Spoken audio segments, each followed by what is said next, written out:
ایک دور تک ہم سنتے رہے, میں بچپن میں ڈاکٹروں سے سنا کرتا تھا کہ ہمیں ہر تھوڑی تھوڑی دیر میں کچھ کھانا چاہیے, ایک دم پیٹ بھر کے نہیں کھانا چاہیے. مجھے شروع سے یہ بات میری کھوپڑی میں نہیں آتی تھی, یہ نیچر کے خلاف ہے. ایک ڈاکٹر صاحب کے پاس گئے, میرا پیٹ خراب ہے, انہوں نے کہا, ڈاکٹر صاحب نے کہا کہ دیکھیں تھوڑا سا کھائیں 2 ہونے والے, پھر آدھے گھنٹے بعد پھر تھوڑا سا کھائیں 2 یا 3 جتنے افورڈ کر سکیں, پھر تھوڑا کھائیں. میں نے کہا ڈاکٹر صاحب ہماری بکری کو تو میں نے اس اسٹائل میں دیکھا ہے, کبھی کسی انسان کو میں نے اس طرح کھاتا ہوا نہیں. اگر یہ نیچرل ہوتا تو سب سے پہلے محمد صلی اللہ علیہ وسلم کا طریقہ ہوتا, جو اللہ کے پیغمبر تھے. آپ کا کوئی کام نیچر کے خلاف نہیں تھا. وہاں تو 2 کھانے ملتے, ناشتہ بھی نہیں ملتا ہمیں, بھوک رہتا ہوا عشیہ. آپ صلی اللہ علیہ وسلم دوپہر سے پہلے کھایا کرتے تھے صحابہ کے دور میں, اور مغرب کے بعد کھایا کرتے تھے. یہ 2 ٹائم تھے کھانے کے. ناشتے کا لفظ عربی ڈکشنری میں آپ کو نہیں ملے گا, حالانکہ عربی بڑی فصیح اور بلیغ زبان ہے. فطور جو آج عربی میں ہے یہ جدید عربی میں ہے, فطور ناشتے کو کہتے ہیں. قدیم عربی میں ناشتے کا لفظ بولیں نہیں. بلکہ میں اور آپ کی جنرل نالج کے ایک بات بتاؤں, انگریز کے بر صغیر میں آنے سے پہلے آپ کو اپنے باپ دادا کی ڈکشنری میں بھی ناشتے کا لفظ نہیں ملے گا. یہ انگریزوں نے ناشتہ متعارف کروایا ہے. سمجھ میں آ رہی ہے بات کہ نہیں آ رہی؟ تو یہ تھا ہی نہیں, یہ مسلمانوں میں آیا گوروں کے آنے کے بعد. چائے بھی, سگریٹ بھی, گٹکے بھی, پان بھی, یہ ساری چیزیں یہ انگریزوں کے آنے کے بعد آئی ہیں. ورنہ مسلمان کلچر ان تمام چیزوں سے کیا تھا, پاک تھا. وہ جانتے ہی نہیں تھے یہ کیا ہوتا. تو چائے پیے نہ, میں بھی پیتا ہوں, میں یہ نہیں کہ چھوڑ دیں آپ, پیے نہ پیے وہ آپ کا ہیڈک ہے. بتانے کا مقصد یہ کہ یہ ساری چیزیں یہ بعد میں آئی ہے, یہ ہمارا کلچر نہیں ہے. تو ان میں ناشتہ بھی بعد میں آیا ہے. 2 ٹائم کا کھانا ہے. آپ سنیں ڈاکٹر یہی کہہ رہے ہیں کہ 2 ٹائم کھایا کرو, تمیز کا کھانا یہی ہوتا ہے 2 ٹائم. واللہ عالم, یہ ڈاکٹروں کی فیلڈ ہے کہ ڈاکٹر صاحب سے ہی پوچھیں آپ. تو اب آپ کو پتا ہے مسلم فاسٹنگ کے نام پہ بڑی تحریک چل رہی ہے ڈاکٹروں کی طرف سے. 16 گھنٹے کی فاسٹنگ, خاص طور پر جن کے ویٹ زیادہ ہیں. زیادہ تر تو کے ویٹ کیا ہیں, زیادہ ہی ہے نا میرا خیال. میں نے بہت کم لوگ دیکھے کولیسٹرول کی کمی ہو جن میں, ایسے بہت دیکھے. اچھا آپ جتنے لوگ مر رہے ہیں, مجھے ایک بات بتاؤ, کوئی ڈاکٹر صاحب بیٹھے ہیں تو ان سے پوچھئے گا کوئی ایک بندہ دکھائیں ہسپتال میں جو خوراک کی کمی سے مر رہا ہو. کوئی ہے ایسا بندہ؟ کتنی مہنگائی ہو جائے, کتنی غربت ہو جائے, ڈالر کتنا ہی اوپر چلا جائے, پھر بھی بھوک سے مرنے والوں کا ریشو ہمارے سوسائٹی میں کم ہے, کھا کے مرنے والوں کا ریشو. تو ہمیں جو حکم دیا ہے نا, اس میں روحانی قوت بعد میں ہے, ہمارے جسم اور باڈی کا فائدہ پہلے. علماء ایک زبردست بات کہتے ہیں کہ مال کی زکات پیسہ ہے, باڈی کی زکات کیا ہے؟ بولیں. جیسے مال کی زکات دینے سے حدیث میں آتا ہے کہ یہ میل کچیل ہے جو آپ کے مال سے نکل جاتا ہے, تو اسی طرح باڈی کی زکات سے بھی آپ کی باڈی کا میل کچیل کیا ہوتا ہے, روزے کے ذریعے نکل جاتا. یہ اللہ کی بہت بڑی ہم پر نعمت اور رحمت ہے. اور اس میں یہ تو جسمانی فائدہ ہے, روحانی فائدہ کیا ہے یہ بہت اہم ہے. قرآن کیا کہتا ہے, لعلکم تتقون, اے ایمان والوں تم پہ روزے فرض کیے گئے تاکہ تمہارے اندر تقوی پیدا ہو. تقوی عربی میں کہتے ہیں بچنے کو. دیکھیں آج کامیابی اسے سمجھا جاتا ہے کہ آپ کی ساری خواہشات پوری ہو جائے. یہ بہت بڑی بھول ہے. جن لوگوں کی ساری خواہشات پوری ہوتی ہیں وہ ڈپریشن کے مریض بنتے ہیں, اور بالآخر وہ خودکشی کی طرف ان کی طبیعت مائل ہوتی ہے. انسان کی باڈی کو اللہ نے ایسا بنایا ہے کہ ایک خواہش پوری ہوئی وہ 4 خواہشیں پیدا کر کے ختم ہوتی ہے. پھر وہ 4 خواہشیں پوری ہوئی تو ایسا نہیں کہ اطمینان ہو جائے, وہ 4000 خواہشیں پیدا ہو چکی ہوتی ہیں. ما قضى احد منها لبانته ولن انتهى عرب الا الى عربی. شاعر کہتا ہے دنیا میں کسی کی ایک خواہش پیدا ہوتی ہے, ہزاروں انڈے بچے دے کے جاتی ہے وہ خواہش. تو پھر ایک اسٹیپ ایسا آتا ہے کہ آپ کی ایک خواہش بھی اگر پوری نہ ہو تو آپ اسٹریس اور ڈپریشن میں جانے لگتے ہو, اور آپ کو خودکشی کے خیالات آنا شروع ہو جاتے ہیں. یورپ میں آپ جائیں, جس ملک میں سب سے کم ٹینشن ہے وہی ٹینشن کا ریشو سب سے زیادہ ہے. نہیں آ رہی بات میرا خیال میں. آپ کی ساری خواہشات اگر پوری ہو جائے نا تو اس سے ٹینشن کبھی بھی ختم نہیں ہوتی. اس سے ٹینشن کیا ہوتی ہے, کیونکہ آپ میں مزید خواہشات جنم لیتی ہیں, اور آپ کے اندر جو ریزسٹنٹ پاور ہے نا خواہشات پہ کنٹرول کرنے کی, اپنی منمانی زندگی کے خلاف چلنے کی, وہ صلاحیت آپ کے اندر ختم ہو جاتی ہے. روزہ آپ میں یہ کوالٹی پیدا کرتا ہے کہ آپ کی چاہتوں کے خلاف چلنے پر آپ کو مجبور کرتا ہے، جس سے آپ کے اندر اپنی خواہشات کو کنٹرول کرنے کی صلاحیت پیدا ہوتی ہے. کیونکہ انسان کی جو سب سے بڑی اور نیچرل خواہش ہے نا، جسے ہر شخص بلکہ ہر جانور بھی پورا کرنا چاہتا ہے، وہ ہے کھانا اور پینا. ہر چیز انسان سے برداشت ہوتی ہے، کھانے اور پینے کی چاہت پہ کنٹرول کرنا انسان سے برداشت نہیں ہوتا. سمجھ میں آ رہی ہے بات کی؟ تو اسلام نے ایک مہینے کے لیے کیا کہہ دیا؟ جو آپ کی سب سے مرغوب چیز تھی نا، کھانا اور پینا، اسی پہ پابندی لگا دی. تبھی آپ دیکھیں روزے میں کتنا عجیب سا ہوتا ہے انسان. صبح آفس جانے کا دل نہیں کر رہا کیونکہ جو چائے پی کے جانے کی عادت تھی وہ چائے کیا ہو گئی. اور ٹائم کیسا رکھا ہے کھانے پینے کا؟ ایسا ٹائم کھانے کا رکھا ہے جو دنیا میں کوئی بھی اس ٹائم پہ نہیں کھاتا. یعنی اللہ میاں نے اجازت دے بھی دی نا کھانے کی، تو ایک سحری کے ٹائم پہ کھاؤ. آپ مجھے بتاؤ، آپ اپنے بچے کا ولیمہ کر رہے ہو، لوگوں کو کارڈ چھپواؤ، لوگ پوچھیں بھائی کتنے بجے آنا ہے، آپ کہہ سکتے ہو بھائی 2 بجے کھانا ہوگا، 4 بجے بھی ہو جاتا ہے، لوگ عصر کے بعد بھی کر دیتے ہیں یا چائے سموسے ہو جائیں گے. آپ رات کو بھی لیٹ نائٹ بھی کر دیتے 12:30 بھی، آپ نے دیکھا 3:30 بجے آپ نے کارڈ پہ چھپایا ہو یہ ہمارے بچے کی شادی ہے، ولیمہ ہے، اور ٹائم کیا ہے صبح. تو آپ کہو گے بھائی آپ کھاؤ، آپ کا بچہ کھائے، ہم اپنے گھر میں عزت کے ساتھ سو رہے ہیں. کتنی ٹینشن دے دی اللہ تعالیٰ نے کہ کھانے کی ٹائمنگ ایسی رکھی ہے کہ دنیا میں کوئی بھی اس ٹائم پہ کھاتا نہیں ہے، تاکہ یہ اپنی خواہشات کے خلاف. یہ 1 مہینہ کی یہ ٹریننگ ہے. اور ایک گورے نے بتایا، ہمارے ایک ریلیٹو، گورے نے پوچھا نا تم روزہ کیوں رکھتے ہو؟ انہوں نے کہا کہ یار پوری دنیا کے مسلمان رکھتے ہیں. اس نے کہا یار یہ عقل سے بالاتر ہے کہ اتنی ٹینشن کروڑوں لوگ 1 مہینے تک، جبکہ گورنمنٹ کی طرف سے کوئی لا بھی نہیں ہے، اس پر عمل کیسے کر لیتے ہیں؟ میں آپ کو دعوے سے کہتا ہوں اگر اسلام یہ حکم نہ دیتا نا، اور یونائٹڈ نیشن کی طرف سے لا پاس ہو جاتا کہ پوری دنیا میں صرف 1 کروڑ لوگ 1 مہینہ بھوکے رہیں گے، میں کہتا ہوں 1 کروڑ تو دور کی بات، 1 لاکھ بھی اس قانون پہ عمل نہ کرتے، چاہے کتنے انعامات لگا دیتے. یہ آسان کام نہیں ہے. یہ محمد صلی اللہ علیہ وسلم کی صداقت کا پر لوگوں کو اطمینان ہے کہ آپ نے جو آرڈر دیا یہ آرڈر کس کی طرف سے ہے؟ خدا کی طرف سے. تو یہ جب تک اللہ کا کانسیپٹ نہ ہوتا اور اللہ کے اجر کا تصور نہ ہوتا، کروڑوں لوگوں کا 1 مہینے تک اپنے لائف اسٹائل کو چینج کر دینا یہ ممکن نہیں تھا. ایسا آرگنائز ہونا ممکن ہی نہیں تھا. تو رمضان خود اسلام کے اور محمد صلی اللہ علیہ وسلم کے برحق ہونے کی ایک بہت بڑی دلیل ہے. اب آخری بات یہ کہ اللہ نے ہمیں ہماری خواہشات پہ جو کنٹرول کروایا ہے رمضان میں، اس کی حکمت اللہ نے بیان کی تاکہ تمہارے اندر برائیوں سے بچنے کی صلاحیت پیدا ہو جائے. لیکن افسوس کے ساتھ یہ کہنا پڑتا ہے کہ جیسے ہم رمضان سے پہلے ہوتے ہیں، رمضان کے بعد بھی بالکل ایز اٹ از اسی طرح ہوتے ہیں. 1.001% بھی ہم میں چینجنگ نہیں آتی. اس کی وجہ یہ ہے کہ ہم رمضان کو رمضان سمجھ کے اور اس کی حکمتوں کو سامنے رکھ کے گزارتے نہیں.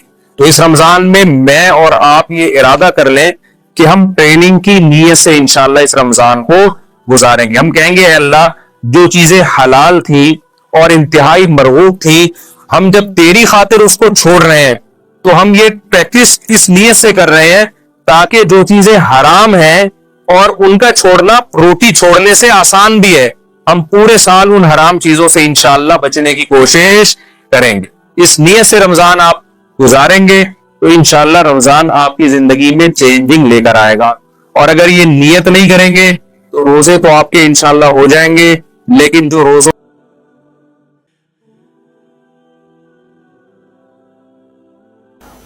میں ماؤتھ واش کا استعمال، کیا روزے کی حالت میں ماؤتھ واش سے کلی کر سکتے ہیں؟ طفیل صاحب دبئی سے. جی ہاں کر سکتے ہیں. کلی کرنے کے بعد پھر سادہ پانی سے بھی کلی کر لیں تاکہ اس کے ذرات منہ سے بالکل ختم ہو جائیں. ویسے یہ جو میڈیکلی چیزیں ہوتی ہیں نا، اپنی آہستہ آہستہ ان سے جان چھوڑائیں. میں نے سنا ہے کہ ماؤتھ واش میں بھی اینٹی بایوٹک ہے ایک طرح کی. تو اینٹی بایوٹک جب آپ زیادہ استعمال کرتے ہیں تو آپ کے منہ کے جو نقصان دہ جراثیم ہے وہ اس کو بھی مارتی ہے، فائدہ مند جراثیم کو بھی مارتی ہے. بہرحال کوئی مستند 100% مستند بات نہیں ہے، آپ اس کی اپنے طور پر مزید تحقیق کر لیں. نیم کی مسواک کیا کریں، بہترین چیز ہے. تو اپنے آپ کو جتنا مصنوعی چیزوں سے دور رکھیں گے اچھا ہوگا. آج کل دانتوں کی بیماریاں دیکھیں کتنی ہو گئی، حالانکہ ایک سے ایک ٹوتھ پیسٹ ایجاد ہو گیا مگر ہر دوسرے آدمی کے دانت خراب ہو رہے ہیں. تو سیدھا آپ یہ کیا کریں کہ مسواک کریں، اس کی عادت ڈالیں، ماؤتھ واش کی آپ کو ضرورت ہی نہیں رہے گی. کبھی بہرحال استعمال کرنے سے روزہ نہیں ٹوٹتا، بعد میں کلی کر لیں. کیا نکسیر سے روزہ ٹوٹ جاتا ہے؟ کیا نکسیر آنے سے روزہ ٹوٹ جاتا ہے؟ ساجد کراچی سے. نہیں جی، روزہ نہیں ٹوٹتا. روزے میں سر پر تیل لگانا، کیا سر پر تیل لگانے سے روزے میں کوئی فرق تو نہیں پڑتا؟ یہ لکھا ہے راؤ ولی خان دبئی سے. نہیں جی، سر پر تیل لگانے سے روزہ نہیں ٹوٹتا، تیل پینے سے روزہ ٹوٹے گا. سر پہ آپ جتنی بھی مالش کریں روزہ نہیں ٹوٹے گا، بلکہ ہو سکتا ہے آپ کے بال اگنا شروع ہو جائے. بغیر سحری کے روزے کا حکم. سمیع خان نے پوچھا ہے کہ جی بغیر سحری کے روزہ رکھ لیا تو روزہ ہو جائے گا؟ جی ہاں جی، روزے کے لیے سحری ضروری نہیں ہے، بلکہ رمضان کے روزے میں اگر سحری میں آنکھ نہ کھلے تو بھی روزہ اسی طرح فرض ہے جیسے آنکھ کھلنے کے بعد فرض ہے. تو روزہ چھوڑ نہیں سکتے آپ، چاہے سحری میں آنکھ کھلے یا نہ کھلے. ہاں سحری سنت ہے، نبی صلی اللہ علیہ وسلم نے بہت ترغیب دی اور سحری میں فرمایا کہ اس میں برکت ہے. سحری میں آنکھ نہیں کھلی تو بغیر نیت کے روزہ ہو جائے گا. اگر کوئی بغیر نیت کے سو جائے اور صبح اٹھ کر روزہ رکھ لے تو روزہ ہو جائے گا یا نہیں؟ عالم صاحب سعودی عرب سے. اگر سحری میں آنکھ نہیں کھلی تو بھی روزہ ہو جائے گا، آپ بعد میں نیت کر لیں. نصف النہار سے پہلے نیت کی جا سکتی ہے. نصف النہار کا مطلب کیا ہوتا ہے کہ جو سحری کے ختم ہونے کا ٹائم ہے وہ اور سورج غروب ہونے کا ٹائم ہے وہ. تو دیکھ لیں کتنے گھنٹے بنتے ہیں، اس کا بالکل درمیان جو ہے نا یہ نصف النہار کہلاتا ہے. یعنی آدھا روزہ کمپلیٹ ہونے سے پہلے بھی آپ روزے کی نیت کر سکتے ہیں. تو اور سحری اگر آنکھ نہیں کھلی روزہ چھوڑ دینا رمضان کا حرام ہے، گناہ کبیرہ ہے. خوب سمجھ لیں. بعض لوگ کیا کرتے ہیں، سحری میں آنکھ نہیں کھلتی تو کہتے ہیں یار اب کون رکھے سارا دن روزہ، تو رکھنا پڑے گا آپ کو. روزہ رمضان کا چھوڑنا حرام ہے، کبیرہ گناہ ہے، سحری میں آنکھ کھلے یا نہ کھلے.